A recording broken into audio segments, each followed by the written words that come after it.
maintenant, ce qui est important, c'est de la regarder, la planète. C'est de la regarder bien.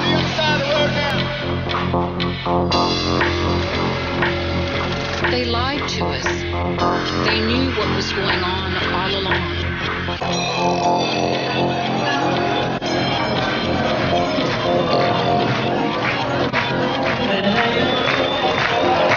Un studio de télévision plein à craquer dans la banlieue de Tel Aviv. Il est presque 22 heures.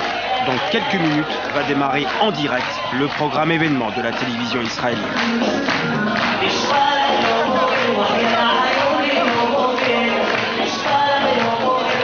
Le chauffeur de salle prépare le public au show d'Eli Gatzpan, un comique féroce qui 4 fois par semaine brocarde les travers de la société israélienne et se permet de rire de tout.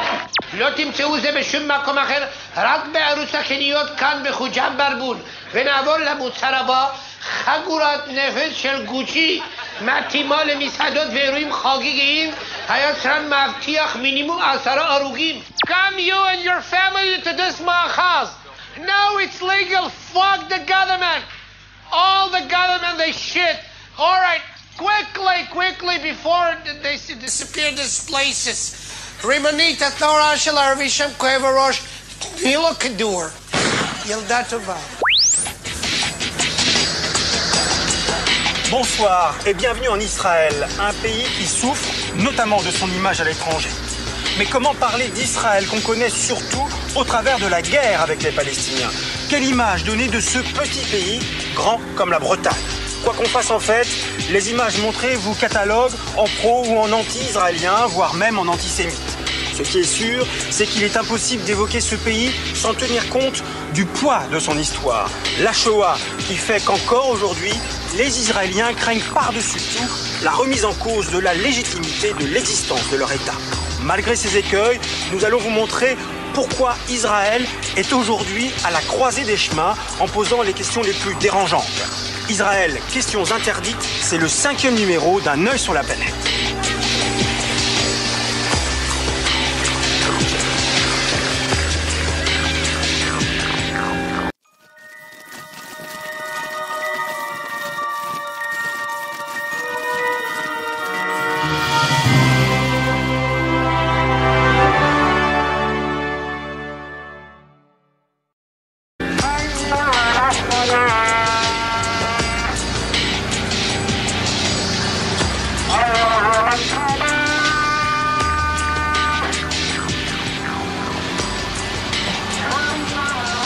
S'il existe bien un mot tabou aujourd'hui en Israël, c'est le mot de mur. Ici, on préfère parler de clôture de sécurité. Alors, c'est vrai dans certains endroits, mais dans ce faubourg de Jérusalem, il s'agit bien d'un mur comme vous pouvez le voir. Un mur qui divise la terre, qui sépare non seulement des Israéliens de Palestiniens, mais aussi des Palestiniens. Regardez par exemple ces boutiques. Elles sont pratiquement toutes condamnées, ce commerce vient de fermer et cette station-service devrait bientôt suivre. Son propriétaire, qui habite à 2 minutes d'ici, doit désormais mettre 2 heures pour rentrer chez lui de l'autre côté du mur, car il a un détour à faire maintenant de 25 km. Alors, avec cette construction, avec l'occupation des territoires, avec le comportement d'un certain nombre de soldats, des voix en Israël s'élèvent pour dénoncer pareils agissements. Israël est-il en train de perdre son âme? Un reportage d'Agnès Varagnan.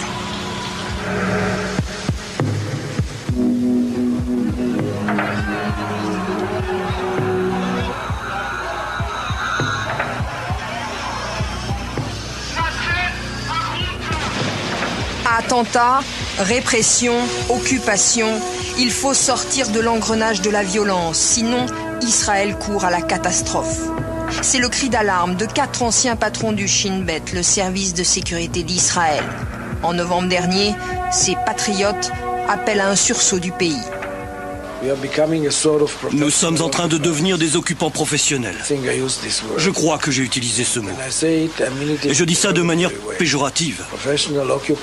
Des occupants professionnels qui veulent gagner avec les poings en utilisant la force.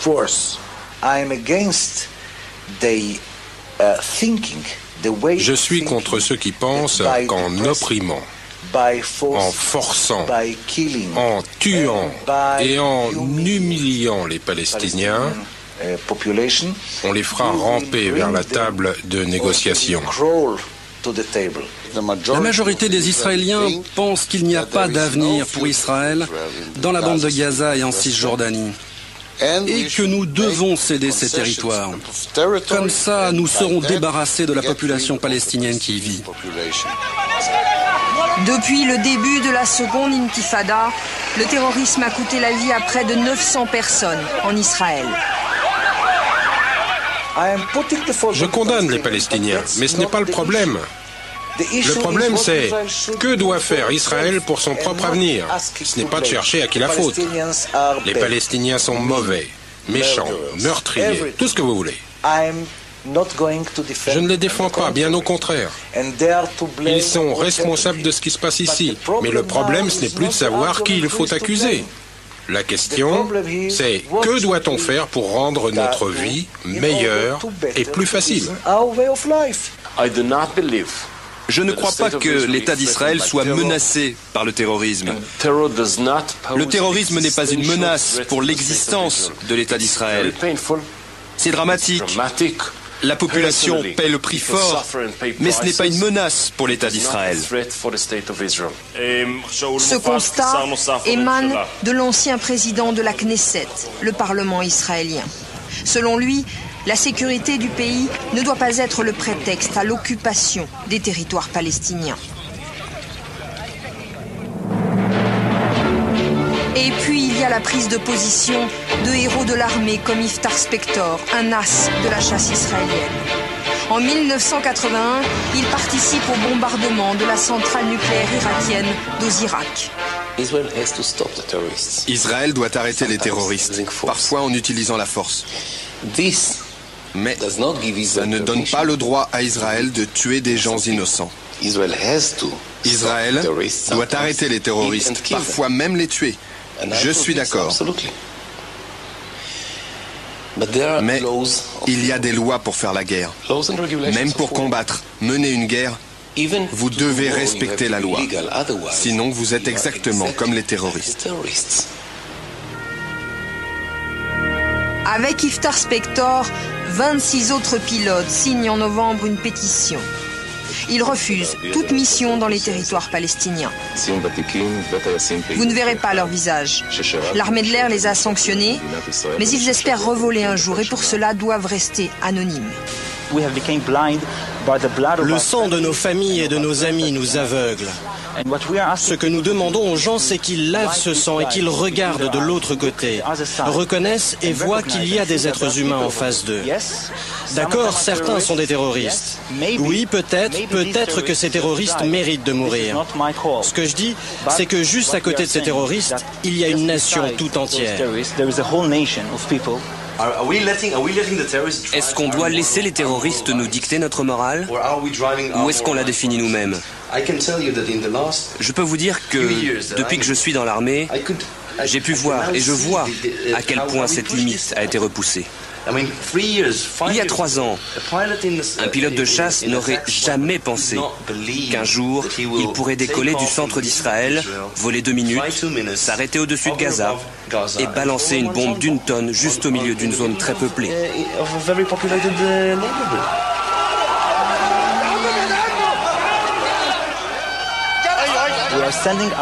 On envoie les meilleurs pour ce qu'on appelle parfois cyniquement une opération chirurgicale. Mais on fait ça à la hache. Et peu importe que tu sois un excellent chirurgien, un bon professionnel avec une conscience, de toute manière, du sang innocent va couler. Je me suis engagé dans les forces de défense israéliennes, pas dans les forces d'occupation israélienne. Et c'est quelque chose de très très clair pour moi. L'occupation qui, selon ces militaires, corrompt la nation israélienne. Pourquoi déshabiller les gens pour savoir s'ils ont une carte d'identité? Pourquoi arrêter une ambulance où se trouve une femme en train d'accoucher? Ceci n'est pas humain. Nous avons le pouvoir d'être polis et on ne s'en sert pas. On se sert de notre pouvoir pour être impoli. Et ça n'a pas de sens pour moi.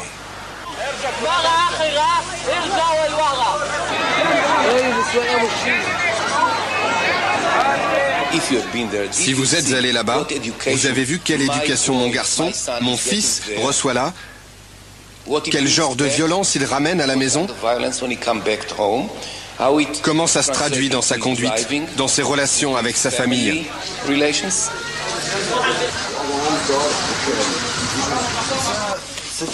Zeev Sternel est un historien connu, spécialiste de l'extrême droite française. Pour lui, le conflit actuel n'a plus rien à voir avec les premières guerres d'Israël. J'ai fait 4 guerres, je les ai faites contre des armées arabes, 3 fois contre les Égyptiens. Jamais nous n'avions affaire aux populations civiles.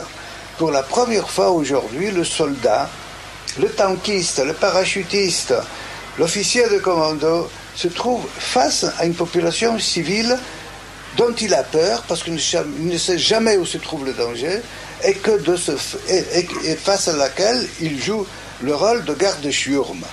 Et cela, le sionisme ne l'a jamais voulu. Le sionisme n'a jamais voulu transformer les Arabes palestiniens en habitants d'un grand camp de concentration, parce que c'est ce que la Cisjordanie en fait est devenue.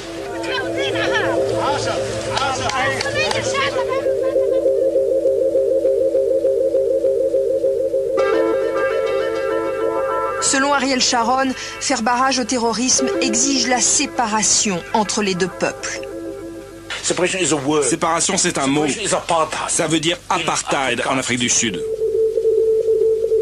Celui qui parle d'apartheid, c'est Meron Benvenisti, l'ancien maire adjoint de Jérusalem. C'est quoi la séparation? Une séparation dans quelles conditions? Dans des conditions d'égalité? C'est fantastique. Mais si la séparation veut dire que je vais parquer l'autre dans une réserve d'Indiens, avec une clôture autour, alors la séparation, ça signifie la prison. Supposons, on met un mur. Supposons, dans ces perspectives maladives, à mon avis, perverses, de croire que créer un mur entre eux et nous va nous protéger. Mais alors, où on va mettre le 1,1 million Palestiniens qui font 20% de la population israélienne, qui sont israéliens? On va aussi faire un mur entre eux et nous? Et après, qui c'est qu'on va encore emmurer? Les juifs qui ne sont pas 100% juifs? Les Russes qui ne sont pas tous juifs? Les travailleurs immigrés? Mais c'est une philosophie perverse.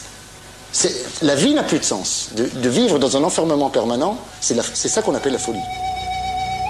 Ces hommes qui se dressent affirment écouter leur conscience. Beaucoup parlent au nom d'un idéal, celui du sionisme, qui voulait, après les pogroms et la Shoah, créer sur cette terre un refuge pour tous les Juifs. Israël devait incarner la lumière des nations. L'État juif se devait d'être le pays de la justice et de la morale.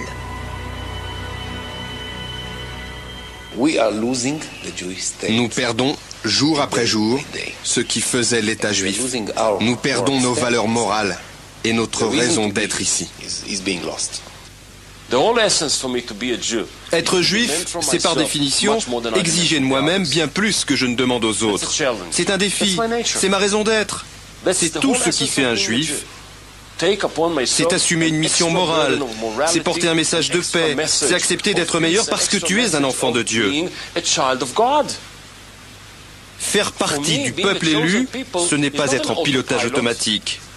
Pour moi, être élu signifie que le bon Dieu me rappelle, Abraham, tu as une charge supplémentaire, tu as plus de responsabilités, tu dois en faire plus, et j'en fais plus. Comme l'écrit Abraham Burg, le rêve sioniste est-il mort? Pour ces hommes, Israël est en train de perdre son âme. Pour eux, les Juifs d'Israël, issus d'un peuple victime, risquent de devenir bourreaux. 56 ans après sa création, ce si jeune État, investi par ses fondateurs d'une mission si particulière, est devenu un État comme les autres, avec, lui aussi, des pages noires dans son histoire.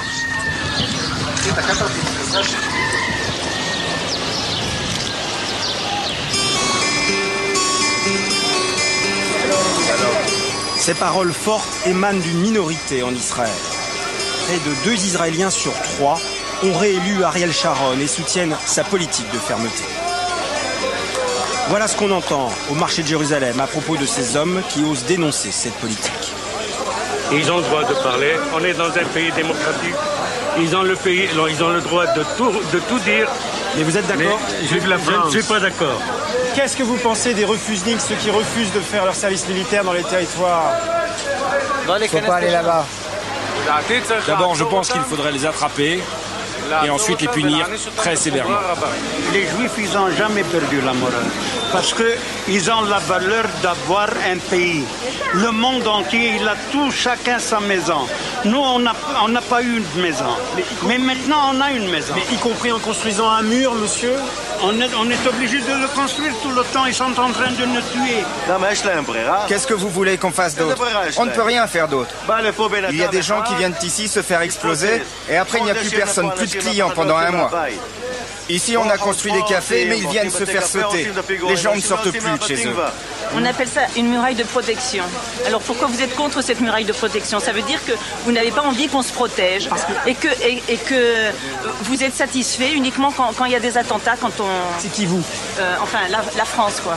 Est-ce que vous trouvez que quand on est étranger à Israël, on ne peut pas critiquer Israël? Oui, on a le droit de critiquer. Mais apparemment pas. Mais ça, c'est pas une chose critiquable. On a le droit de se protéger contre les terroristes. Mais couper des familles, comme à Abu Dis, où il y a un mur qui passe au milieu d'un village, par exemple, palestinien, ça vous semble normal? Non, ça passe pas au milieu. Ça passe pas au milieu d'un village. C'est eux qui ont empiété sur nous. C'est tout, mais de toute façon, même là où ils sont, c'est chez nous.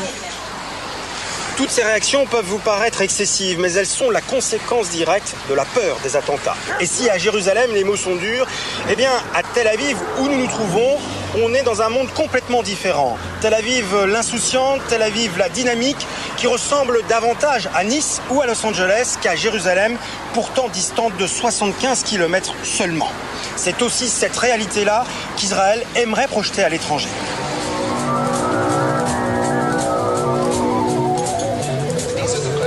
Israel's economy is growing by an average of 6% annually. Dynamic business activity has been spurred by the privatization of government-owned companies and a sophisticated capital market. It's a story you may not know. The story of Israel, modern, energized, and on the move.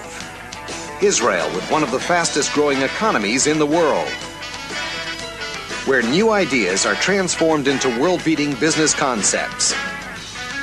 A state-of-the-art society that's stable and sophisticated. Israel, one of the most attractive investment opportunities on the planet. Cette image dynamique permet à Israël d'attirer, encadré par l'agence juive, de nouveaux migrants. 34 000 en 2002, près de 3 millions depuis la création de l'État en 1948.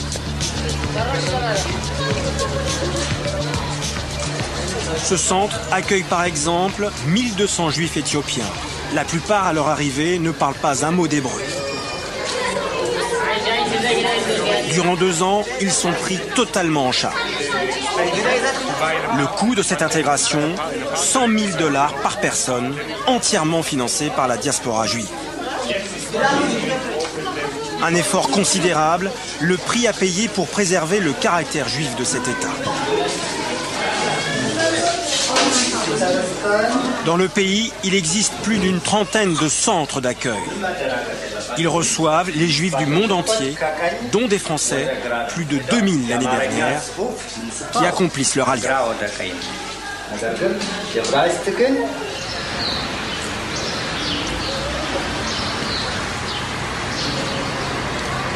Il y a combien de nationalités ici? Ça dépend des jours, de manière générale jusqu'à 27. 27. Il y a vraiment du monde entier, et ne serait-ce que d'Amérique du Sud, on a vraiment 6-7 pays. Cuba, Cuba, Pérou, Argentine, Uruguay, Mexique. Vraiment, et qu'est-ce que vous leur proposez ici finalement? Alors, on leur donne le cocon les premiers mois. C'est-à-dire qu'ils ont la possibilité d'étudier l'hébreu, ils ont la possibilité... que nous les aidions à trouver les écoles et les crèches pour les enfants. Et vous savez pourquoi la plupart viennent ici en fait? C'est pas la plupart, c'est un petit pourcentage des immigrants qui viennent. Pourquoi ils reviennent en Israël? D'abord, qu'est-ce que ça veut dire l'Aliyah alors? L'Aliyah, c'est la montée, c'est le Pourquoi retour. la montée? Parce qu'Israël, pour les Juifs, c'est le summum. Donc on a besoin de monter, d'arriver au sommet ici.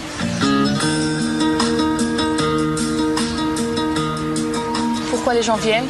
Pour chercher quelque chose qu'ils n'ont pas trouvé dans le pays dans lequel ils sont nés, pour revenir à une certaine source, pour se sentir chez soi.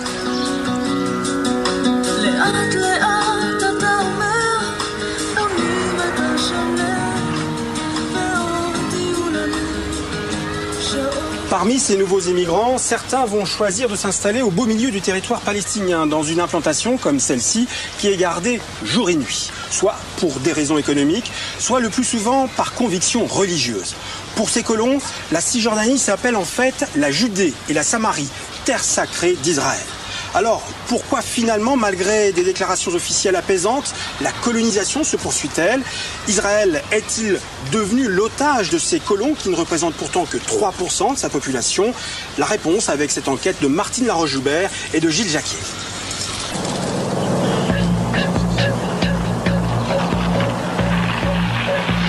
Bus blindé. Gilets pare-balles et casques pour les colons. Soldats sur le qui-vive, 3 militaires ont été tués la veille par une kamikaze sur un checkpoint voisin. Nous sommes au carrefour de tous les dangers. Un point de passage à l'entrée de la bande de Gaza. Ici, 7500 colons vivent au milieu d'1 200 000 Palestiniens. Ces implantations ont été créées il y a plus de 30 ans, après la guerre des 6 jours, pour des raisons dites stratégiques. La frontière égyptienne est à quelques kilomètres. Nous prenons le bus vers l'implantation de Netzarim. La route s'enfonce en terre palestinienne. Les colons n'aiment guère les médias, mais ils nous ont envoyé pour guide Dina, une jeune fille au visage d'ange. C'est très dur de voyager sur cette route. Presque chaque jour, on cherche à nous tuer, à mettre une bombe dans le bus, à lancer une roquette, à nous tirer dessus. C'est pas facile d'être ici.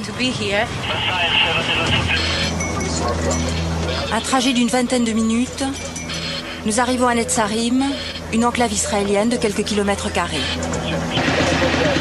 Dès la grille franchie, des tirs. Ce n'est pas habituel. Ça arrive surtout pendant la nuit quand les terroristes essayent d'entrer ici. Mais ce matin, je ne sais pas ce qui arrive. Ça fait peur. Ce climat de guerre, un quotidien avec lequel ils ont appris à vivre. Comme tous les enfants, cela joue sur le chemin de l'école, mais les adultes, eux, marchent armés ou un livre de prière à la main. 60 familles à peine. Leur mission, servir de rempart, selon eux, en cas d'agression contre Israël. Voici ma réponse aux terroristes. Même si vous voulez me faire partir, que je ne sois pas ici, même si vous voulez me tuer, moi je resterai ici et je serai heureuse et je continuerai ma vie ici.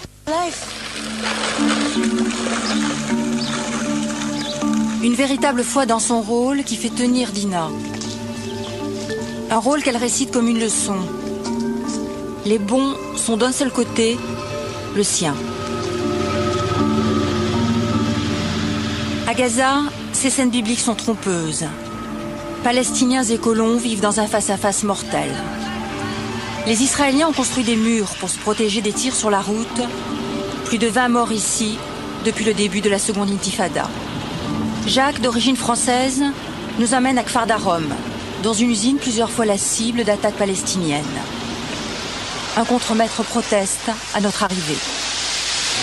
Non, je n'ai pas envie qu'il filme. Et puis que ça explose ici, la semaine prochaine. Ici, ils cultivent des salades d'un genre tout particulier. Ces salades n'ont pas d'insectes à l'intérieur et c'est une production surtout pour les religieux qui n'ont pas le droit de manger des légumes avec des insectes. La main-d'œuvre, autrefois des Palestiniens, aujourd'hui des Thaïlandais, question de sécurité.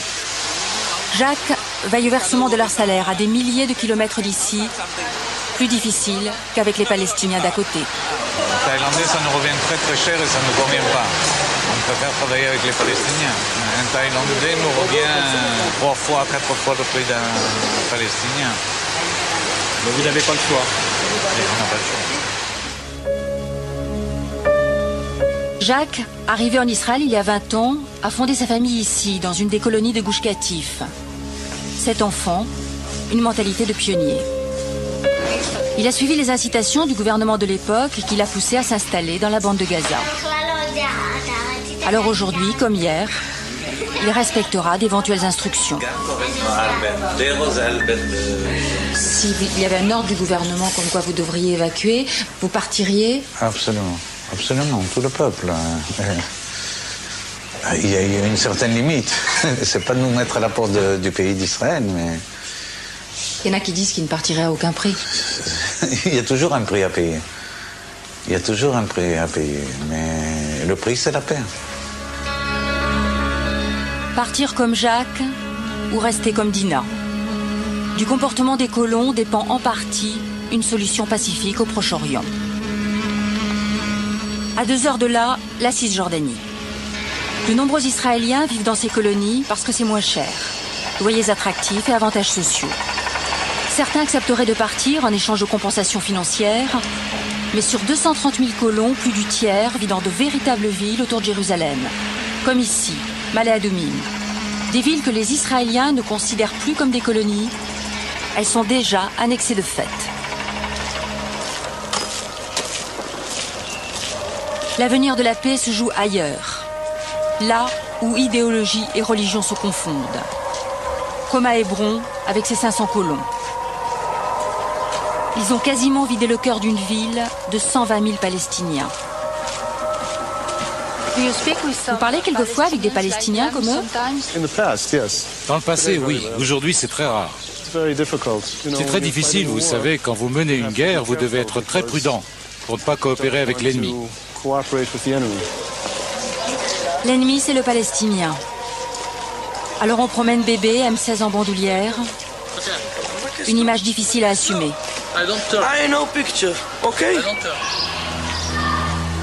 Les Palestiniens ont dû fermer leurs boutiques depuis le début de la seconde intifada. Sur leur devanture, des graffitis « Morts aux Arabes » et partout l'étoile de David. Vous savez, je n'aime pas particulièrement les graffitis. Mais c'est la réaction des enfants quand ils se font tirer dessus. Alors ça n'est pas si mal. Des colons protégés en permanence par des centaines de soldats. Une présence qui revient chère à Israël, hors dépenses militaires.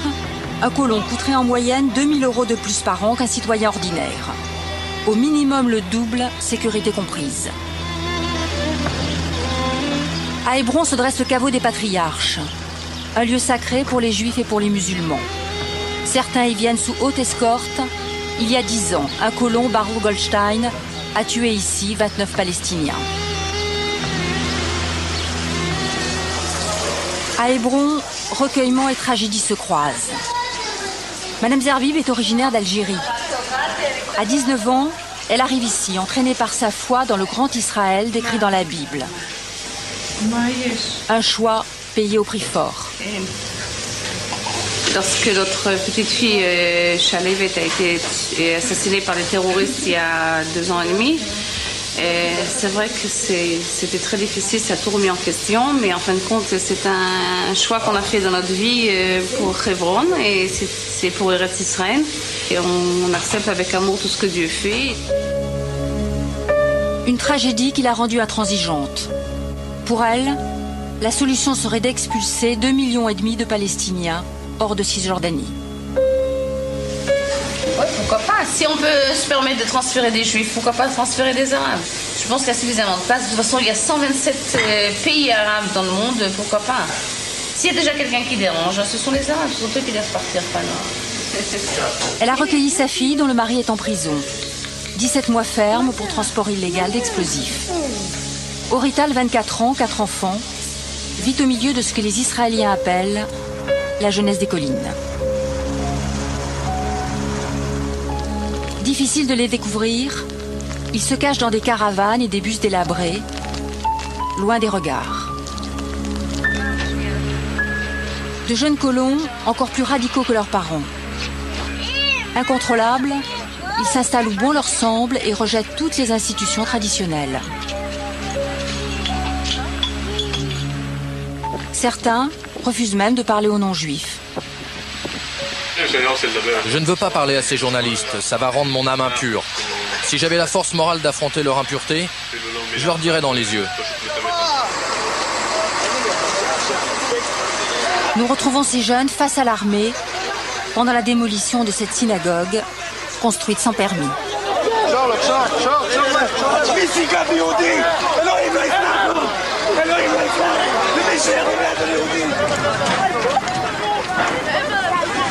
Dieu va se venger sur tous ceux qui détruisent cette synagogue. Le chauffeur de ce bulldozer sera maudit. Des expulsions spectaculaires, mais le lendemain, d'autres bâtiments seront échafaudés. Ces images servent peut-être à calmer l'administration américaine qui demande l'évacuation des colonies illégales à Ariel Sharon.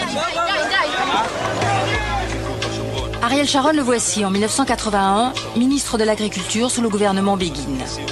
Le planificateur d'une colonisation qui sert, selon lui, à protéger l'État d'Israël. Ici, en Samarie, nous concentrerons nos efforts sur ces implantations. Depuis 30 ans, tous les gouvernements, de droite comme de gauche, ont créé des colonies, malgré les résolutions des Nations Unies, malgré les accords d'Oslo. 5 janvier 2004, Ariel Sharon devant le congrès de son parti, le Likoud. Lorsqu'il y aura un accord permanent, nous allons devoir renoncer à une partie des implantations juives. C'est le tollé. Alors Ariel Sharon joue-t-il un double jeu? Ou a-t-il changé de cap? En tout cas, quelques jours plus tard, à Tel Aviv, 100 000 colons manifestent contre ces velléités de démantèlement. Ce que Ariel Sharon appelle des concessions douloureuses. Dans la foule, un colon d'origine française, David. Ça me réjouit parce que si on regarde un petit peu la moyenne d'âge, on voit qu'on a affaire à des très jeunes. C'est la future génération, ça c'est le futur Israël. Et je crois que quand on a affaire à une jeunesse comme ça, eh ben on aura beaucoup de mal à penser un jour à déplacer, à démanteler tous ces jeunes qui sont venus par idéalisme. À la tribune, 4 ministres du gouvernement Sharon. Plus nous accepterons de concessions, plus nous nous affaiblirons. Et on nous accusera toujours d'empêcher la paix. Prends exemple sur ces braves colons, Ariel Sharon. La terreur ne passera pas. La terreur ne nous vaincra pas.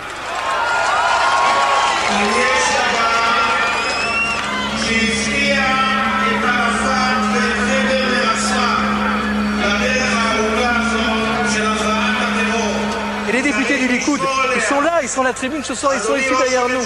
Ils disent non, Ariel Sharon. Jusqu'à là, on était avec toi, mais maintenant, c'est terminé. On ne te suit plus. Nous accompagnons David Shapira vers la colonie où il habite, en suivant un itinéraire spécialement conçu pour les colons. Des routes comme celle-ci, qui contournent les localités palestiniennes et relient les implantations. Elles quadrillent la Cisjordanie et compliquent la circulation des Palestiniens.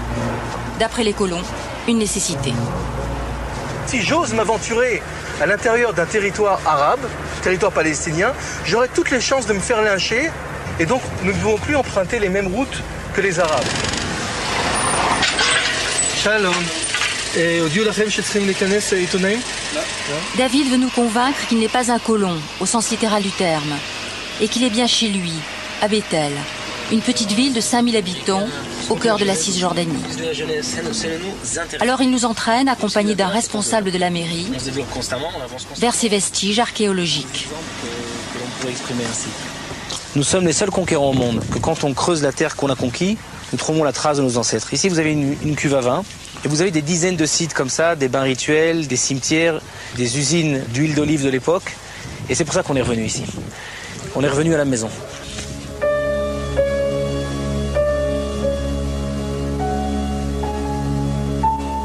Le nom de Bethel est inscrit selon eux dans la Bible.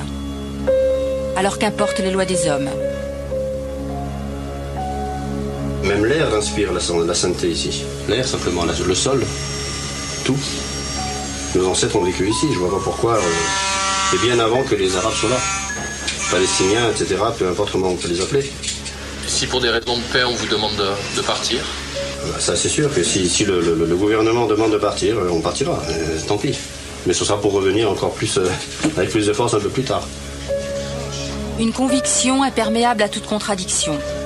David diffuse cette bonne parole sur Internet.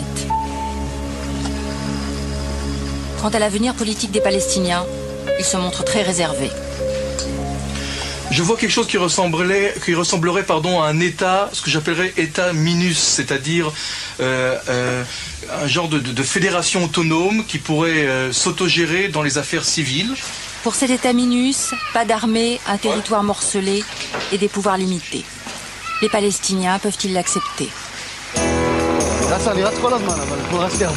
Adversaire des colons, Dror Etkes, chef d'équipe de l'observatoire de l'organisation israélienne La Paix Maintenant.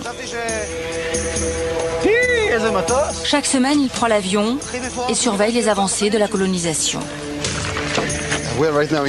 Nous sommes maintenant à Tel Aviv et puis nous allons voler autour d'Hébron. Vous voyez toutes ces colonies.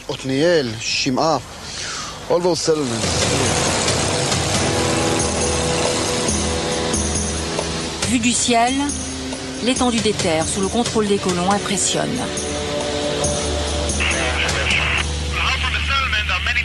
Il y a de nombreuses routes qui partent des colonies. Et c'est un moyen qu'ont trouvé les colons pour agrandir la surface de ces colonies.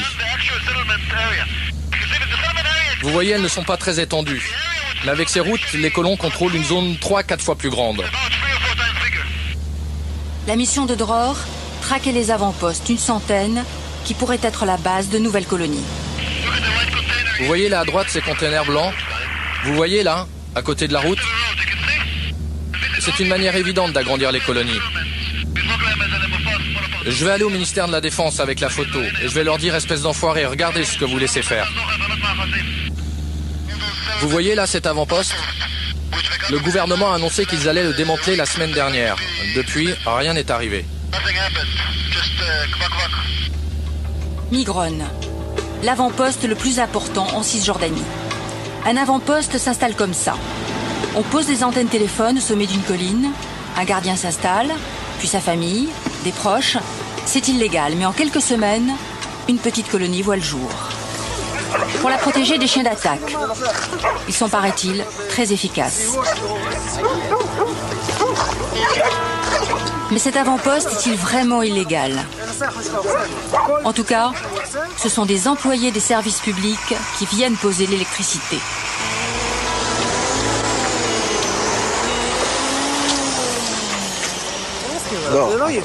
Entre Dror et ce colon, c'est un dialogue de sourds. Dror rêve de rallier autour de lui des milliers d'Israéliens qui encercleraient Migron pour la faire évacuer. Le colon prétend que son avant-poste est sur le point d'être légalisé par le gouvernement. Un débat sans fin. Pendant ce temps, la clôture de séparation gagne du terrain. À certains endroits, elle s'enfonce déjà de plusieurs kilomètres en Cisjordanie pour protéger le maximum de colonies. Le tracé à venir n'est pas encore exactement défini, mais il pose déjà problème. Pour ceux qui s'y opposent, ce tracé dessine sans doute les frontières du futur État palestinien, réduit à une simple enclave. Le dossier devrait être examiné par la Cour internationale de justice de La Haye. La bataille du mur commence.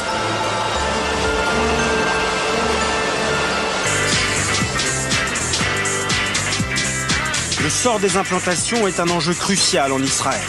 Coup de bluff ou pas, Ariel Sharon a déclaré qu'à terme, selon lui, il n'y aurait plus d'implantation juive à Gaza, aux grandes dames des colons. Emmanuel Navon est membre du Likoud, le parti d'Ariel Sharon.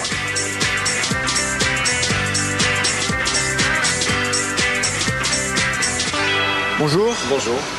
Alors, quelle solution pour ces colons? Est-ce que Israël n'est pas quelque part l'otage aujourd'hui de cette population qui est très minoritaire quand même? D'abord, je crois que le problème, le terme lui-même de colon est, je dirais, insultant. Puisque dire qu'un juif qui habite dans sa patrie historique est un colon est une aberration historique. Le fait qu'effectivement il s'agisse d'une population juive dans une région qui n'a pas de statut juridique final défini pose un problème effectivement qui peut être résolu dans le cadre de négociations. Si on parle d'une solution de 2 États pour 2 nations, un État juif pour les juifs, un État arabe pour les arabes. Je vous rappelle que dans l'État juif, dans l'État d'Israël, nous avons 20% de citoyens arabes, nous avons des citoyens arabes à Jaffa, à Haïfa ou d'autres villes. Alors pourquoi, dans le cadre d'une solution de 2 États pour 2 nations, n'aurait-il pas d'habitants juifs dans l'État arabe? La solution de 2 États pour 2 nations n'implique pas forcément l'absence d'une minorité. La question, elle est simple. Où va Israël? Je crois que nous sommes sur le seuil de décisions historiques et stratégiques qui n'ont pas été prises ces 30 ou 40 dernières années et qu'après la séparation unilatérale qui est en train d'être appliquée, nous aurons un État juif souverain avec une majorité juive. Malheureusement, l'OLP n'a pas voulu de cette paix qui lui a été offerte.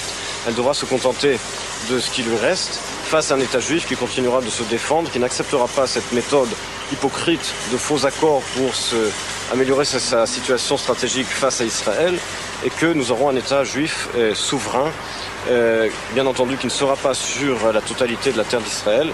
Nous devrons renoncer à de nombreuses parties de cette terre historique, mais nous pourrons réinvestir notre énergie nationale dans l'éducation, dans la science, dans la culture, et nous défendre face malheureusement à des voisins qui ne nous ont toujours pas acceptés comme État juif souverain. Il y a un sondage qui a fait beaucoup parler de lui en Israël et en Europe, qui place ce pays en tête des pays les plus dangereux pour la paix du monde. Sondage réalisé auprès de 15 pays européens et 15 pays de l'Union européenne, et 11 de ces 15 pays ont placé Israël en tête. Comment vous avez réagi quand vous avez vu ça? Je ne connais pas d'autres pays au monde où on pose en question, on remet en question la légitimité même du pays à la lumière de sa politique. Je crois qu'un des problèmes dans la façon dont l'Europe perçoit Israël, c'est que beaucoup d'Européens perçoivent Israël comme une espèce de cadeau qui a été donné par les Européens, comme un dédommagement contre la Shoah. Et bien entendu, cette représentation est fausse. Ce pays ne nous a pas été donné, c'est notre pays, nous l'avons construit nous-mêmes. Bien avant la Shoah, ce n'est pas un cadeau européen, et que c'est aux Européens de résoudre ce problème de perception vis-à-vis d'Israël. Le fait que nous ayons parfois une politique qui puisse déplaire ou une politique qui ne soit pas la bonne, c'est très possible. C'est pour ça que nous avons une société démocratique pour critiquer cette politique et pour la changer en cas de besoin. Mais encore une fois, si cette critique c'est vis-à-vis du droit d'Israël à se défendre et à déterminer sa frontière de façon unilatérale, si cela ne plaît pas aux Européens, tant pis.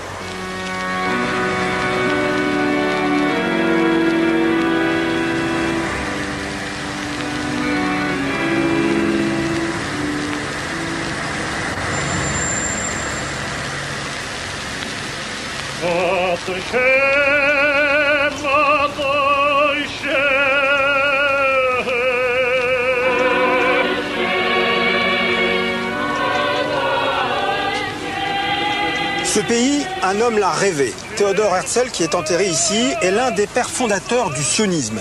C'est lui qui, en 1897, a imaginé qu'un jour, il y aurait un État pour les Juifs quelque part dans le monde. Mais il était si peu religieux qu'il envisageait cette création dans des pays comme l'Argentine ou l'Ouganda. C'est finalement en terre biblique qu'Israël est né, sous la pression des religieux, qui y jouent depuis un rôle fondamental. Alors, quelle est la réalité de ce pouvoir religieux? Israël est-il une théocratie avant d'être une démocratie? La réponse avec Vincent Nguyen et Mathieu Drechou.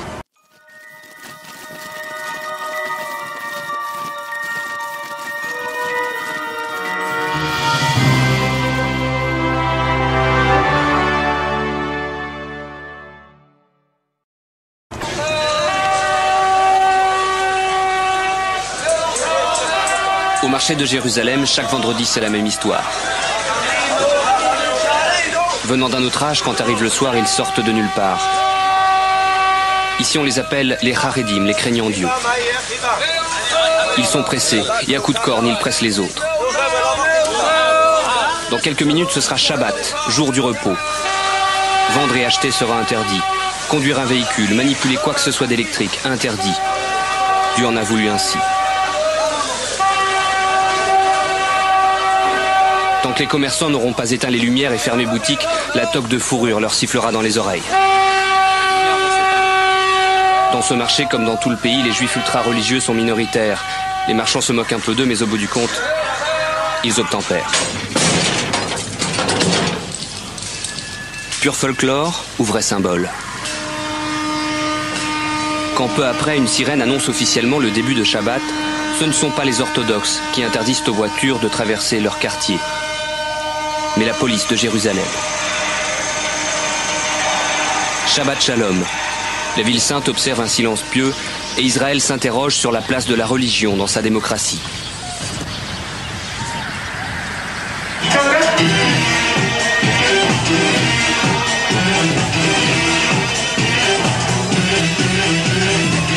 Le soir même, dans le quartier branché de Tel Aviv. Ordinateur, téléphone portable et musique, un soir de Shabbat c'est péché. Et alors ?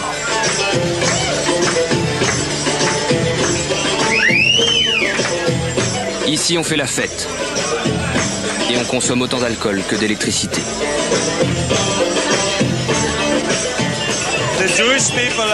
En Israël, il y a deux sortes de juifs. Ceux qui sont religieux et ceux qui ne le sont pas. Je ne le suis pas. Alors je sors. Je respecte ma religion et je l'aime. Mais je veux qu'on me laisse vivre comme je l'entends. Cette jeunesse-là ne s'identifie pas par sa religion, mais par son pays. Juifs ou israéliens, tous font une distinction. Votre identité, c'est quoi? Israélienne d'abord, et juive ensuite. Israélien. Israélienne.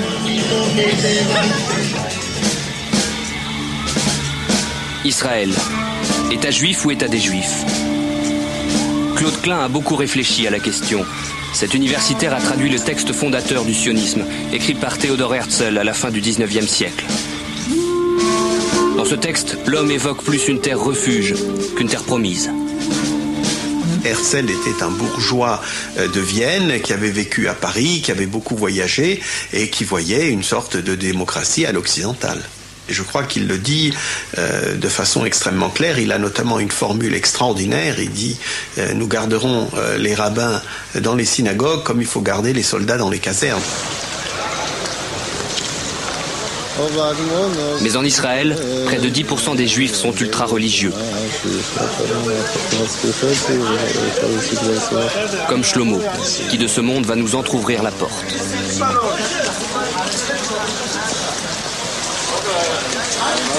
Il habite Mea Shearim à Jérusalem.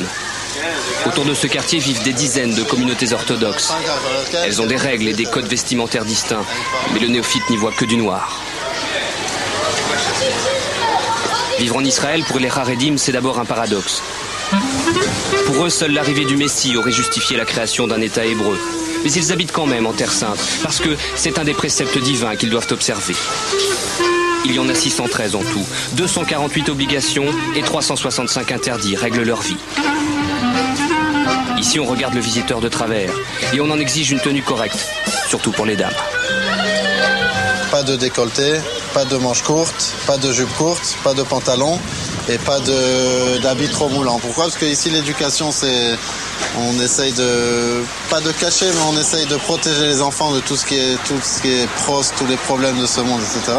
Donc, ils veulent pas que ça rentre dans leur... comme ils disent, c'est notre quartier et c'est notre mode de vie, il faut pas déranger. Alors, les hommes en noir n'aiment pas être filmés. Ils n'aiment pas la télé, d'ailleurs ils ne l'ont pas. Trop moderne.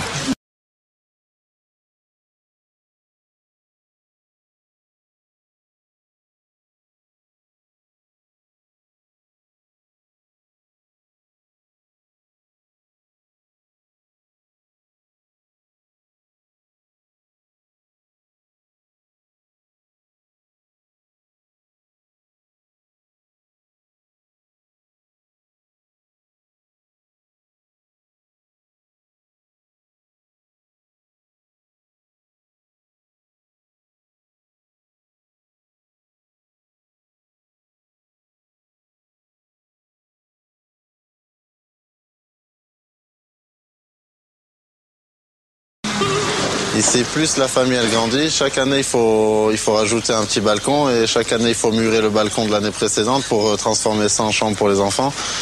D'abord les enfants ils viennent, ensuite on s'adapte. S'adapter, c'est exactement ce que fait Shimon à quelques pas de là. Quelques gâteaux et l'on va peut-être pouvoir s'entendre. 14 enfants, ça fait du bruit. Bravo madame, vous avez bien du courage. Chaque matin, votre mari remercie Dieu de ne pas l'avoir fait femme et vous gardez la foi. Le premier commandement de la Torah, c'est croisser et multiplier sur cette terre. Dieu nous a commandé de peupler la terre. Et parce que nous apportons des enfants, Dieu nous offre ses bienfaits, sa Torah et beaucoup de joie.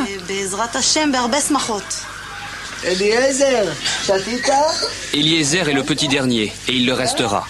Le rabbin, unique décideur en matière de contraception, a autorisé ses parents à souffler un peu. On a voulu depuis longtemps arrêter, mais bon, Baruch Hashem, ils sont là et on les fait grandir, on est content avec eux et c'est toute notre joie, c'est toute notre vie. Ici, l'idéal féminin est d'élever une famille nombreuse et celui de l'orthodoxe mâle, d'étudier la religion. Les fils de Shimon se pencheront sur la Torah et le Talmud toute leur vie, comme papa. Ils passeront des heures dans les yeshivas, ces écoles talmudiques. Là-bas, en se balançant pour se concentrer, on apprend. Et on échange ses interprétations. Exemple. Si Dieu interdit à un juif de porter une lame à son visage, peut-il quand même utiliser un rasoir électrique? Oui, répond Shlomo. Non, répond Shimon. Ces écoles sont subventionnées par l'État et les étudiants exemptés d'armée. Cet avantage date de la création d'Israël. Ben Gourion, le premier dirigeant du pays, avait alors établi un pacte avec les religieux qu'on appelle le statu quo. Pour que les hommes en noir laissent se construire un État dont ils ne voulaient pas, Ben Gourion a fait des concessions. Israël, par exemple, n'aura pas de constitution, à la demande des religieux pour qui seule la Torah fait loi, même s'ils n'ont pas manqué plus tard de s'engager en politique. Au début, ils étaient peu nombreux à la Knesset, et leur présence était plutôt symbolique. Mais par la suite, quand le paysage politique s'est vraiment dessiné avec une droite et une gauche, les partis religieux ont grandi et ont augmenté leur pouvoir en s'imposant comme la seule force capable de faire pencher la balance d'un côté ou de l'autre. Voilà pourquoi un parti ultra-religieux comme le Chasse fut de presque toutes les coalitions jusqu'à l'année dernière. Voilà pourquoi les étudiants orthodoxes ne font toujours pas le service militaire, même si de 400 du temps de Ben Gourion, ils sont maintenant 60 000. Faire l'armée en Israël, ça veut dire donner au minimum 2 ans de sa vie pour les filles, 3 ans pour les garçons, risquer sa peau pour son pays. Et les laïcs là-dessus ont un profond sentiment d'injustice.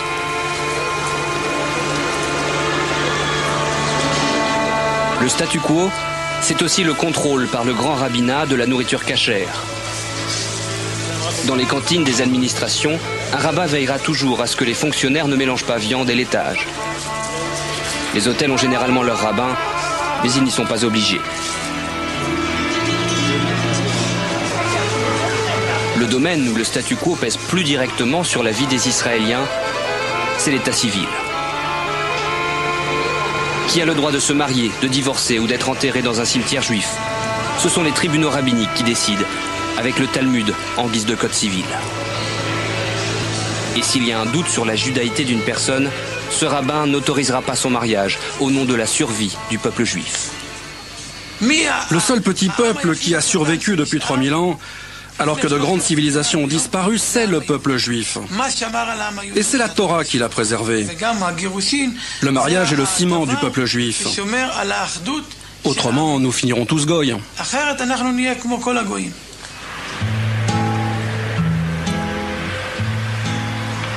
Certains sont interdits de mariage parce qu'ils ne sont pas assez juifs, d'autres parce qu'ils le sont trop. C'est le cas d'Alon Cohen et sa compagne Sima. Cohen était il y a 3000 ans le gardien du temple de Jérusalem et les religieux ont vis-à-vis de sa descendance certaines exigences, comme par exemple ne pas épouser une femme veuve ou divorcée. Sima est divorcée, mais Alon Cohen est fou d'elle et s'est mis en tête de l'épouser. Face au refus du rabbin, le couple a envisagé toutes les solutions. Je pouvais essayer de prouver que mon premier mariage n'avait pas été célébré par des bons juifs. Aux yeux des religieux, je n'aurais donc jamais été vraiment mariée et donc pas divorcée. Mais ce n'était pas le cas. Alors, on m'a dit, peut-être que tu peux prouver que ta mère a été violée. Et que donc, ton vrai père n'est peut-être pas un Cohen. J'ai dit, mais vous êtes fou? Mon père est mon père et ma mère est ma mère. Mauvaise idée.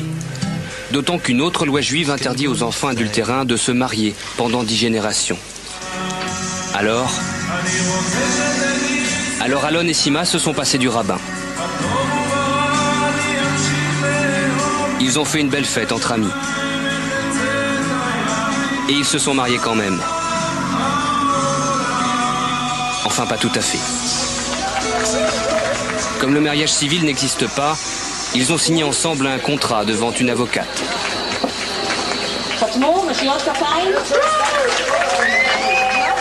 Ce mariage, même symbolique, est pour cette avocate un acte de résistance laïque. Les enfants Cohen auront les mêmes difficultés. Donc on ne résout pas le problème. Et tant que l'État d'Israël n'aura pas adopté le principe du mariage civil, le nombre de problèmes de ce genre va s'accroître. Et à la fin, je pense que le système ne conviendra qu'à une petite minorité. Irit Rosenblum a commencé il y a 2 ans en mariant un couple d'immigrés russes dont les rabbins ne voulaient pas reconnaître la judaïté. Son organisation, Nouvelle Famille, a célébré l'année dernière le vrai faux mariage de 400 couples en Israël. Et ça ne plaît pas à tout le monde. J'ai beaucoup de pression, mais pas trop agressive. Les religieux attaquent plutôt en justice. Ils enquêtent et essayent de chercher la petite bête dans nos affaires. Mais jusqu'à présent, ça va.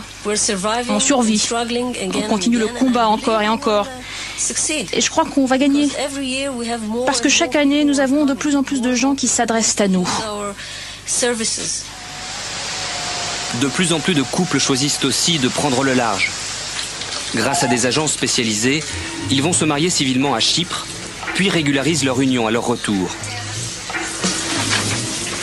Fuir son pays pour échapper au rabbin, malaise. Que veut dire statu quo dans une société moderne en pleine évolution? Sa population change. 1 million d'immigrants russes moins pratiquants viennent d'arriver. Des restaurants ouvrent pendant Shabbat. Et l'on trouve même des charcuteries pour vendre du porc, le moins cachère des aliments. Quand les religieux passent devant, ils font comme ça. Des fois, ça les rend dingues. Alors ils mettent de la colle dans la serrure. Ils veulent qu'on ferme. On a l'habitude de se chamailler avec eux, mais ça va. Lui ne se chamaille pas avec les orthodoxes, il les combat. Tommy Lapid, l'ultralibéral, est devenu le porte-parole de la bourgeoisie laïque. Avec son parti, le Chinouille, il voulait l'année dernière remplacer les religieux dans l'échiquier politique. Il a réussi. À l'annonce du résultat des élections, il annonce sans complexe: nous allons changer le visage de la société israélienne. Le résultat, c'est que Lapid a été très fort, puisqu'il est venu chez Sharon en disant, voilà, moi j'entre dans ton gouvernement, mais sans les ultra-orthodoxes. Et donc Sharon a cédé. Ça a été à la stupéfaction générale, puisque le Chasse avait soutenu Sharon, notamment aux élections de 2001. Le Chasse, parti ultra-orthodoxe, est donc écarté. Lapid devient ministre de la Justice et son ami Avraham Porras prend le ministère de l'Intérieur, jusqu'alors bastion des religieux. Le programme est libéral et sans concession avec les hommes en noir. Nous devrions mettre ces gens au travail. Nous devrions les convaincre de faire moins d'enfants. Et ils devraient faire partie de nos forces armées. Car nous sommes malheureusement dans une situation où nous avons besoin de l'armée. Nous ne pouvons pas accepter que des gens choisissent délibérément de ne pas travailler pour passer leur temps à étudier la Torah. Et tout ça aux frais de l'État. C'est impossible.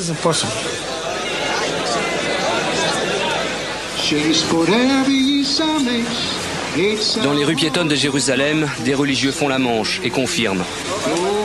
Les temps sont durs. Les subventions aux études sont réduites, les allocations familiales aussi. Pour l'homme aux 14 enfants, les allocations, c'était le principal revenu. De 2200 €, elles ont fondu à 1200. Fini le temps où Shimon passait des journées entières à lire le Talmud entre deux barbes amies.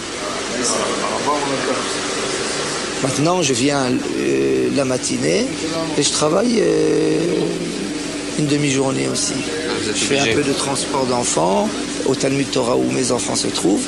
Ça me permet de joindre les bouts avec 14 enfants, les Aïnara. Il faut tenir le coup. Les hommes en noir, pour l'instant, font confiance à leur système de solidarité bien rodé. Chez nous, disent-ils, on ne peut pas mourir de faim. Ils font le dos rond en attendant que l'orage passe, car il passera, c'est sûr. La presse orthodoxe en est persuadée. Le gouvernement ne pourra pas s'attaquer longtemps aux acquis des religieux. Ben Gurion a tout fait pour qu'il y ait un statu quo qui soit instauré. Aujourd'hui, on le remet en question et l'argument que nous opposons à cela avec beaucoup de force, c'est que c'est une inconscience totale.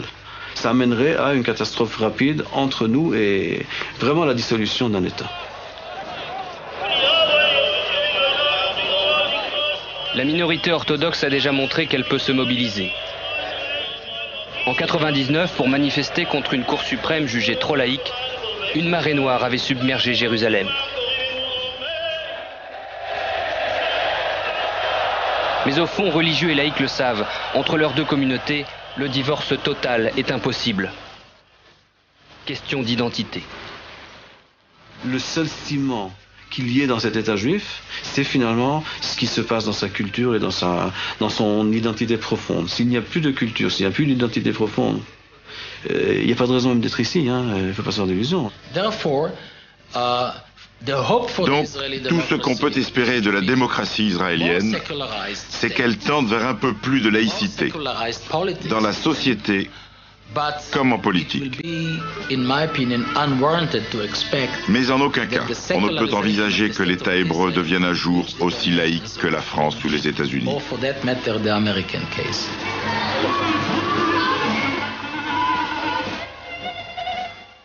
Difficile défi que celui d'Israël, à la fois démocratie moderne et terre promise.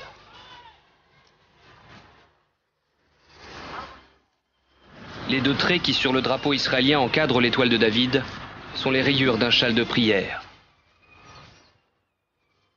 Et quand sur le marché de Jérusalem le soleil se couchera, le vendredi, les cornes de Shabbat feront toujours entendre leur voix.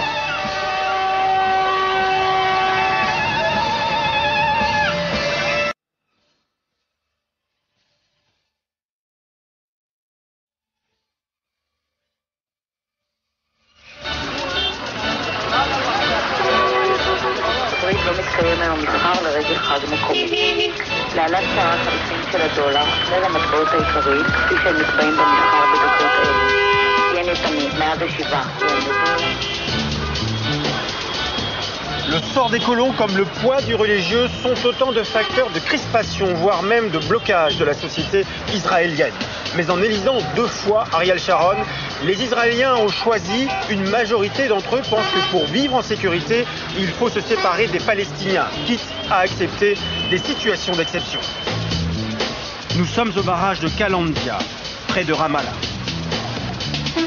Voici les femmes israéliennes de l'association Martom Watch. Elles ne sont pas bien nombreuses, un peu plus de 200 dans le pays. Elles se relaient pour essayer d'empêcher les débordements de l'armée face aux Palestiniens. Ce jour-là, comme très régulièrement, des incidents éclatent. De jeunes Palestiniens se sont approchés d'un peu trop près de la clôture de sécurité. Un véhicule militaire s'approche. Des soldats se déploient. Et très vite, sans sommation, vont ouvrir le feu.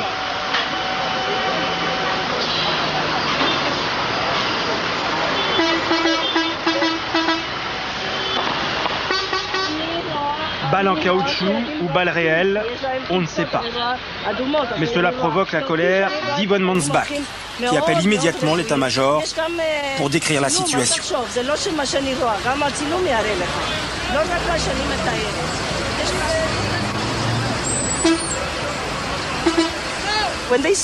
Quand ils ont vu les enfants se rassembler et grimper sur la colline, les soldats ont dit « Maintenant, on va passer un bon moment ». Ils m'ont dit ça. Et ensuite, ils ont couru jusqu'à la clôture, ils sont postés là et ont tiré directement sur les gamins. 3 gamins sont morts comme ça, à cet endroit. J'ai appelé le porte-parole de l'armée, je lui ai raconté ce qui se passait. Il m'a dit « Est-ce que les gamins s'en sont pris à la clôture ?» J'ai répondu « Un coup de pied dans la clôture, est-ce que ça justifie qu'on leur tire dessus ?» Il a dit non, je veux savoir ce que vous avez vu. S'ils ont tapé dans la clôture. Mais c'est quoi votre sentiment? Je suis très en colère. Très en colère qu'ils agissent comme ça. Bien sûr, c'est une situation impossible pour les Israéliens. C'est terrible. L'occupation, la façon dont on domine le moindre aspect de la vie de ces gens, c'est vraiment dur pour moi de voir ça. Et ça me déprime vraiment. D'abord, on détruit leur vie et notre société n'en souffre pas, comme une société fasciste. Vous voyez, ils continuent de tirer. Le soldat avance vers la clôture, il tire et ça lui fait plaisir. Mais vous savez que la plupart des gens en Israël aujourd'hui sont d'accord avec ça.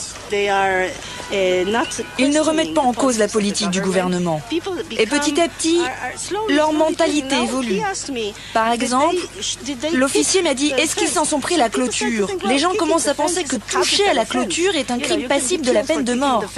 Ils ne remettent pas en cause l'absurdité et l'immoralité de tout ça.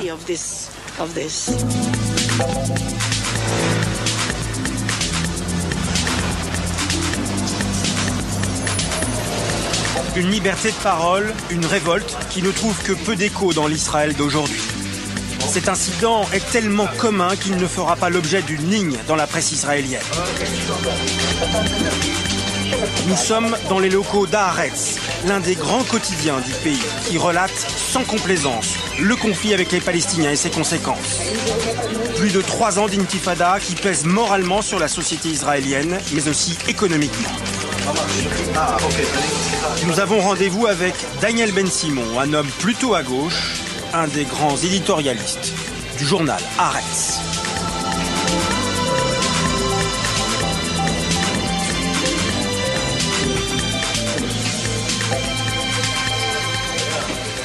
Daniel Ben-Simon, bonjour. Bonjour Thierry. Alors Israël traverse une crise économique sans précédent.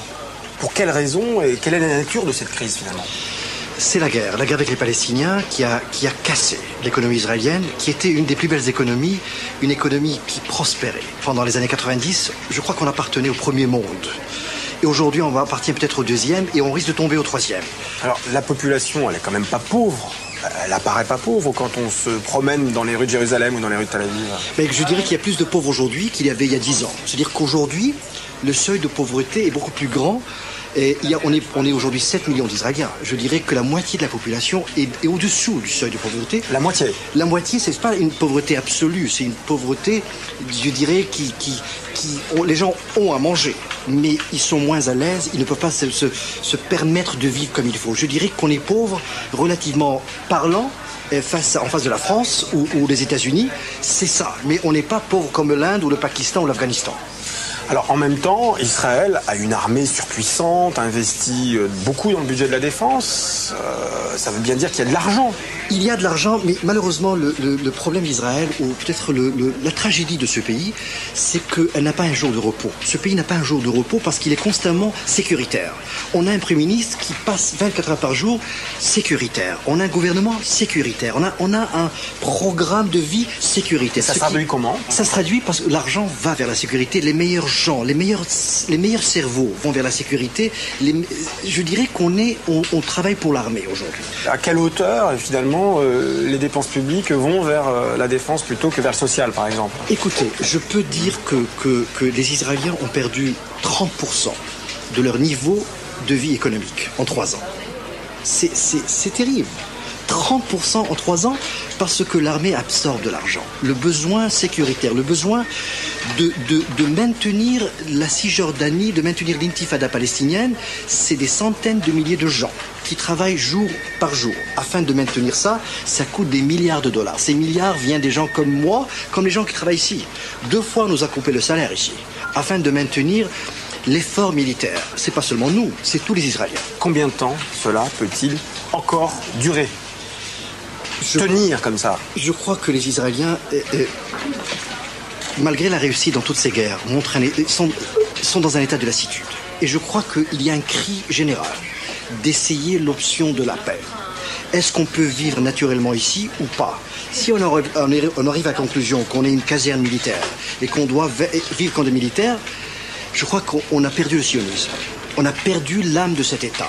Et c'est pour ça que je pense qu'il faut, malgré ce qui s'est passé, malgré 55 ans un bain de sang entre nous les Arabes, il faut essayer de tourner la page autrement. En se séparant donc? Séparation entre un État, pas de mur, un État aux Palestiniens, un État aux Israéliens, une séparation qui puisse donner la possibilité aux Israéliens de vivre et aux Palestiniens de vivre et vivre en paix avec les pays arabes. Sinon, pas d'État, pas de sionisme. Sans paix, il n'y a pas d'Israël. L'autre grand sujet d'actualité dont on parle beaucoup ici, mais qui est parfaitement inconnu en France, c'est la démographie. Par définition, Israël se veut un État juif et démocratique, mais en Israël même, il y a une forte minorité arabe qui a choisi la citoyenneté israélienne. Ces Arabes israéliens représentent près de 20% de la population et leur poids démographique va en augmentant. Officiellement, les Arabes ont les mêmes droits que les Juifs israéliens, mais vous allez le voir, la réalité est plus compliquée. C'est l'enquête de Tania Rachmanova.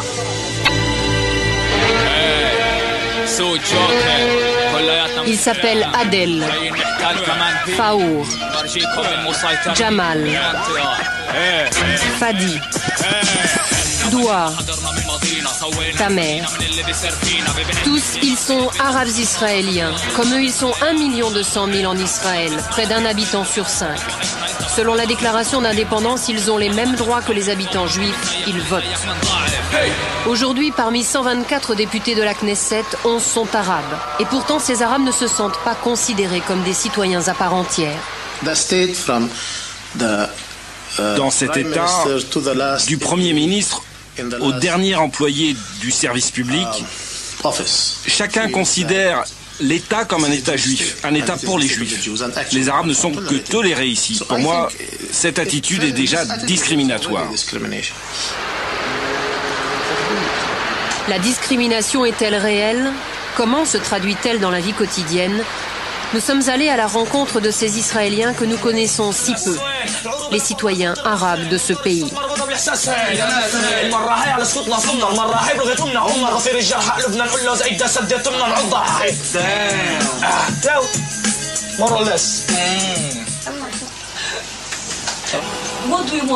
Qu'est-ce que vous voulez dire dans vos chansons?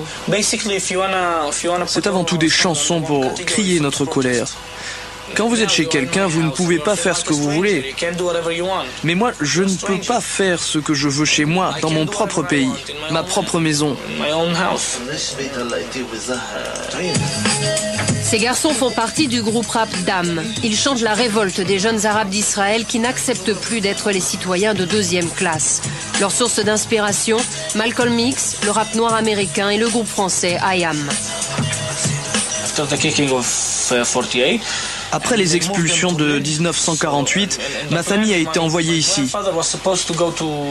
Il voulait que mon grand-père parte vers la Jordanie, mais quelque chose n'a pas marché, je ne sais pas quoi.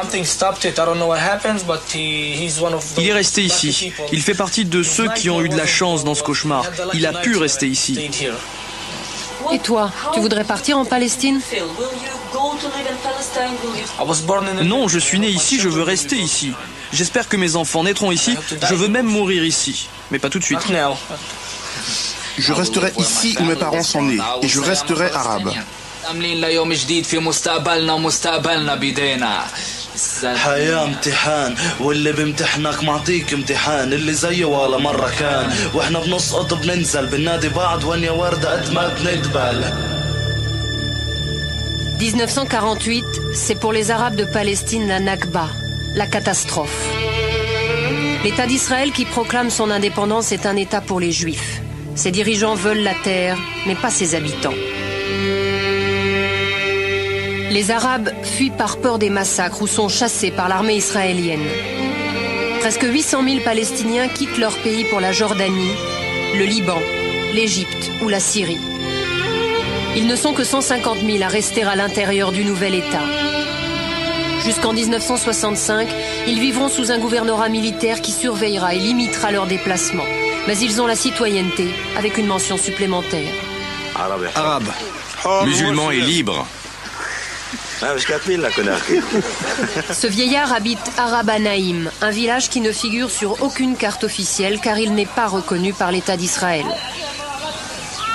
En 1965, ces Arabes ont vu l'armée confisquer leur village pour en faire un champ de tir. Ces paysans ont refusé d'abandonner la terre de leurs ancêtres. Ils ont monté ces baraquements à côté du nouveau terrain militaire. Ils y sont toujours. 700 habitants de ce village, tous citoyens d'Israël, vivent ici sans route, sans électricité et sans eau courante. Nous avions beaucoup de terres, mais ils ont tout confisqué. Il nous reste encore un tout petit terrain, mais nous ne pouvons pas construire parce qu'il faut un permis. Ça fait 55 ans qu'on le demande, ce permis. Ils nous disent que nous devons attendre. Alors on attend, toujours.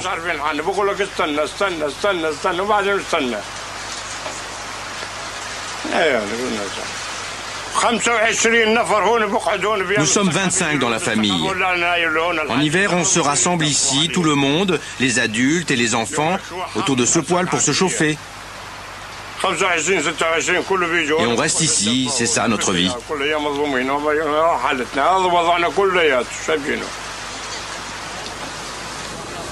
En Israël, aucun village juif ne connaît de telles conditions de vie.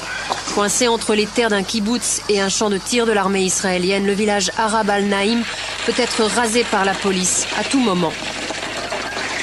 Salut, comment ça va? Ça va. Rien ne change, on résiste.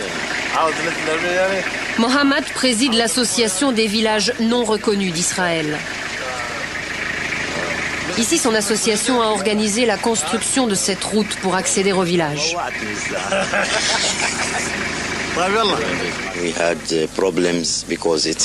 Nous avons eu beaucoup de problèmes ici parce que cette route est illégale. Ce sont les gens eux-mêmes, notre association, nos hommes politiques, qui se sont organisés pour construire cette route. Elle est illégale, mais les autorités ont laissé faire. Le combat de Mohamed est de faire reconnaître par l'État les 55 villages arabes illégaux qui abritent aujourd'hui au minimum 70 000 habitants. Les Arabes d'Israël ne vivent pas tous dans des bidonvilles. La plupart d'entre eux ont des maisons confortables et un niveau de vie bien supérieur à celui des Palestiniens ou même des Arabes des pays voisins. Mais leur problème principal reste la terre. En Israël, 93% de la terre appartient à l'État. Ici, on ne la distribue qu'aux Juifs et presque jamais aux Arabes. L'histoire d'Adel illustre bien cette inégalité. Infirmier à l'hôpital, Adel gagne bien sa vie. Sa famille, comme beaucoup d'autres, est bien intégrée dans la société israélienne. C'est d'ailleurs en hébreu qu'Adel a choisi de nous raconter son histoire. J'ai vécu une longue période dans le secteur juif, pas loin de Tel Aviv. Il y avait beaucoup de juifs dans la région. Et on voyait le progrès de leur qualité de vie, avec une bonne éducation, de bonnes écoles, au village ou en ville. Tout ça n'avait pas d'importance quand j'étais seul. Mais quand j'ai eu des enfants, j'ai voulu leur donner une bonne éducation. Un jour, Adel découvre une annonce qui invite les citoyens d'Israël à venir s'installer dans une ville nouvelle, Katsir. Une belle école, une piscine, des espaces verts, un endroit idéal pour élever ses 4 filles. Adel se présente alors au conseil municipal de Katsir pour déposer la demande d'un permis de construire. À ma surprise, j'ai vu au conseil les gens que je connaissais. Je les avais soignés, je les côtoyais. Ils m'ont dit « Comment vas-tu ? C'est sympa de venir nous voir. Tu veux un café ?» Je leur ai dit « Je ne suis pas venu pour boire un café. Je suis venu parce que je veux habiter ici. » Ça a fait l'effet d'une bombe. Ils se sont concertés entre eux et ils m'ont dit « Tu es sympa, on t'aime bien, on ne veut pas t'embêter, mais tu perds ton temps ici. On va appeler un chat. Ici, on n'accepte pas les Arabes. » Adel refuse de se résigner. Il est le premier Arabe à avoir osé porter plainte pour discrimination raciale. 7 années de bataille juridique. En 2002, la Haute Cour israélienne rend son verdict. Adel Kaadan, citoyen d'Israël, peut acheter une concession à Katsir. 2 ans plus tard, Adel n'a toujours pas de permis de construire. Le conseil municipal de Katsir, sous divers prétextes, refuse de lui vendre un terrain. Adel continue de venir à Katsir. C'est ici qu'il veut construire sa maison. Il est bien décidé à continuer de se battre pour réaliser son rêve.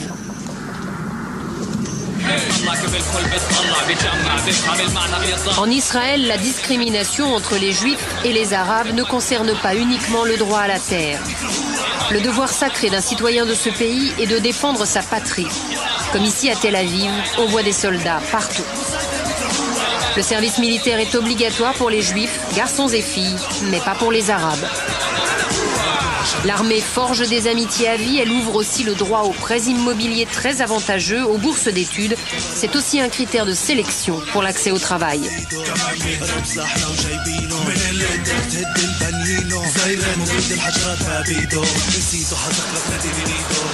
Nous sommes à Haïfa, 3e ville d'Israël. Cette ville a toujours été un des meilleurs exemples de cohabitation réussie entre Juifs et Arabes, qui représente ici 12% de la population.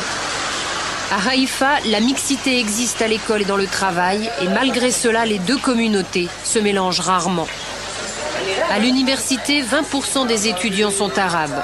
On y a même créé un centre judéo-arabe, l'un des rares lieux en Israël où la jeunesse des 2 communautés peut apprendre à se connaître. J'ai grandi à Haïfa, une ville mixte, mais je n'ai jamais rencontré d'Arabes.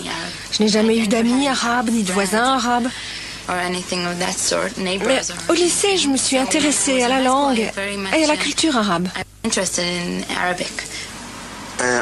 Moi, je pense que nous, les Arabes, nous connaissons mieux les Juifs qu'ils ne nous connaissent.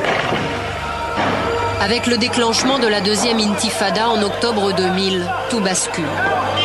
Les jeunes Arabes israéliens sortent dans la rue pour manifester leur soutien aux Palestiniens des territoires. La police tire sur les manifestants. En 1 semaine d'affrontement, 13 Arabes israéliens sont tués. Un choc pour tout le pays. Je me rappelle très bien de ces événements en octobre 2000. J'ai été blessé. Je suis resté une nuit à l'hôpital après que la police m'ait passé à tabac.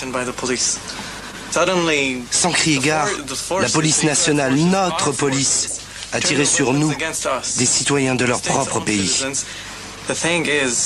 Maintenant, la vraie question est de savoir si la partie juive de ce pays peut accepter de vivre avec nous et de changer des choses, y compris le drapeau ou même la définition de l'État comme un État des Juifs. Changer le drapeau? Pourquoi? Parce que c'est un symbole juif. Comment Jamal, en tant que musulman, peut-il s'identifier à ce drapeau? Je peux le comprendre. Moi, je suis juive. Le judaïsme est une partie très importante de ma culture, mais je le comprends. Et toi, tu accepterais de t'incliner devant un drapeau musulman et un hymne en arabe? c'est le blocage. Même avec de la bonne volonté, ces étudiants juifs et arabes ne peuvent pas s'entendre sur ce qui touche au fondement même de l'État d'Israël. Comment concilier la définition d'un État juif et démocratique avec l'émergence d'une communauté arabe toujours plus importante? Selon Benjamin Netanyahou, ministre des Finances, c'est la principale menace à venir pour Israël. Nous avons un problème démographique. C'est vrai, nous avons un problème démographique. Pas avec les Arabes palestiniens, mais avec les Arabes israéliens. C'est une question de nombre. S'ils s'intègrent bien, mais qu'ils arrivent à être 35, voire 40% de la population, alors il n'y a plus d'État juif. Ça devient un État binational. Si la population arabe reste à 20% comme aujourd'hui, mais que les relations continuent à être tendues, violentes comme maintenant, ça détruira le tissu démocratique de notre société. Comment Israël répondra-t-il à cette question? Pour l'instant, la solution est d'intégrer davantage les Arabes d'Israël dans la vie économique du pays. Mais selon certains sondages, 30% des Juifs israéliens seraient pour une autre proposition. Un transfert, concrètement, une expulsion des Arabes israéliens. Bien sûr, nous avons peur du transfert, mais on ne partira pas, on ne peut pas quitter notre patrie.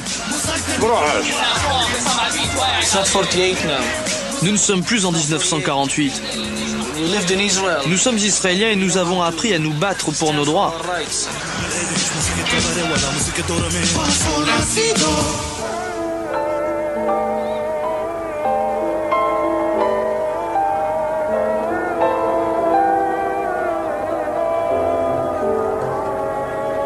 L'idée de l'expulsion des Arabes israéliens paraît pour la majorité du pays irréalisable. L'autre scénario évoqué par les plus hautes autorités israéliennes prévoit l'échange de territoire. Échanger, c'est-à-dire céder les villages arabes israéliens au futur État palestinien, alors que des colonies juives en Cisjordanie seraient rattachées à Israël. Une séparation pure et simple. Être humain, c'est le langage, c'est le rapport au langage. Israël a transmis aujourd'hui à la Cour internationale de justice de la Haye un dossier contestant sa compétence pour statuer sur la légalité de ce qu'il appelle... Pour conclure cette émission, nous avons rendu visite à Théo Klein. Cet avocat de 83 ans, l'ancien président du CRIF, et il possède la double nationalité, française et israélienne. Théo Klein est un sage, un humaniste, une conscience. Il est l'auteur du Manifeste d'un Juif libre.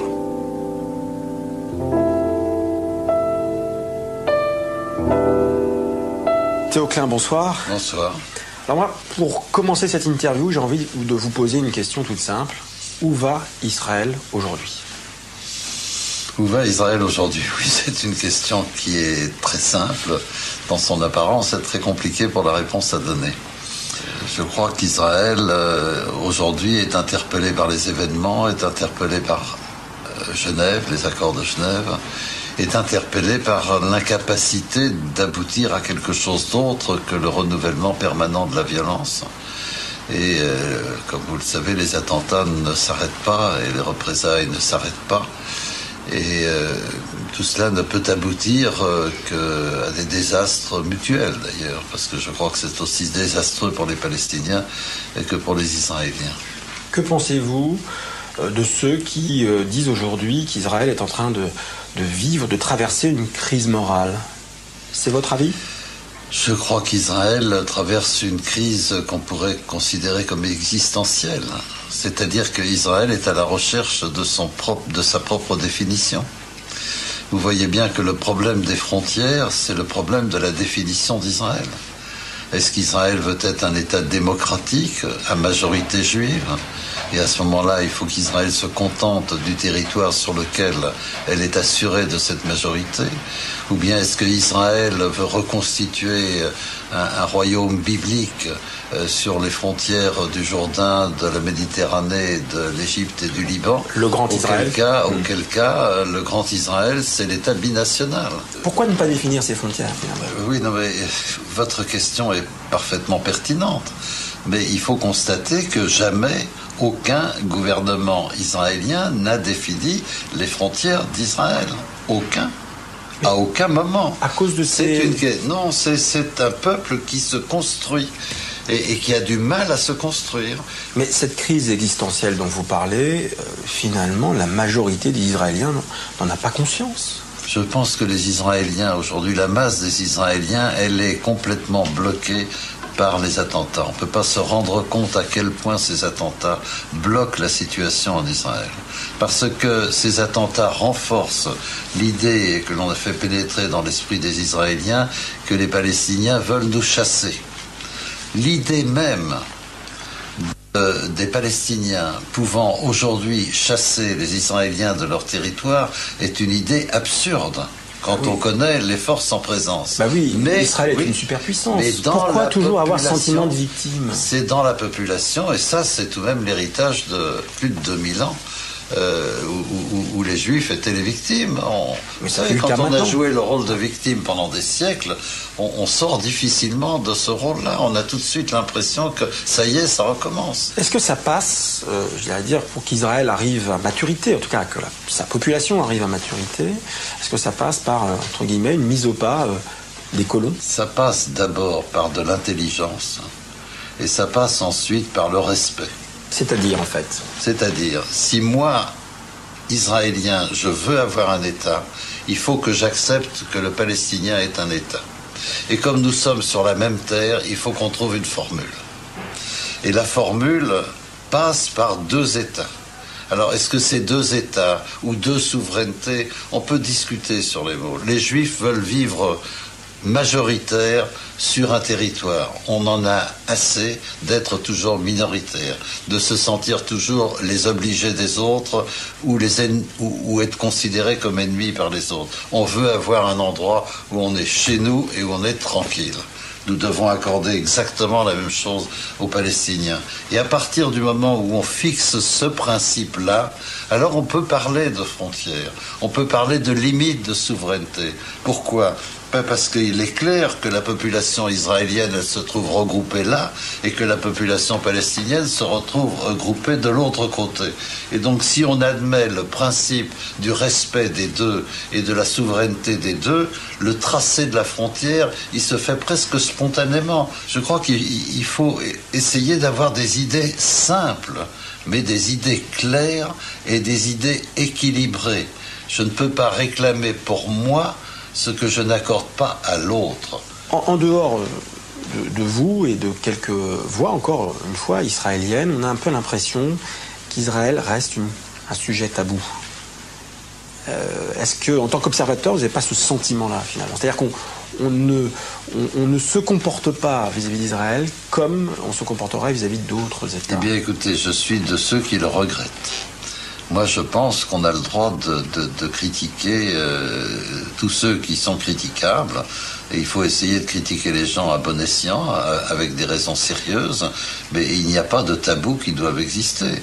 Et le tabou qui existe est une réaction de quelqu'un qui, peut-être, ne se sent pas tout à fait à l'aise avec lui-même sur ce sujet. Et il y a quelque chose d'anormal dans le fait de se dire je ne peux pas dire à ce monsieur quelque chose que je lui dirais s'il n'était pas juif et que je ne vais pas lui dire parce qu'il est juif. C'est un début de discrimination. Je ne vois pas l'utilité de cette chose-là et je la regrette.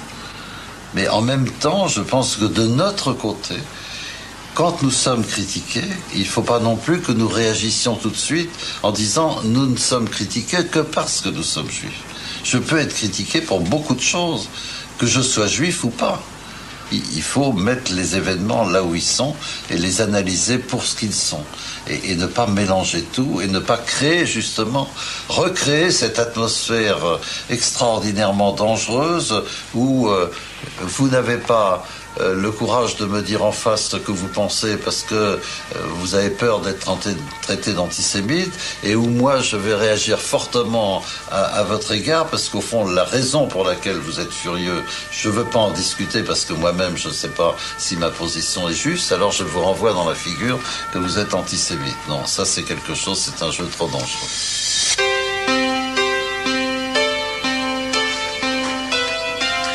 C'est la fin de cette émission au cours de laquelle nous avons tenté de comprendre Israël et sa politique. Israël, une société à la croisée des chemins qui se cherche et qui va devoir, vous l'avez compris, faire des choix historiques.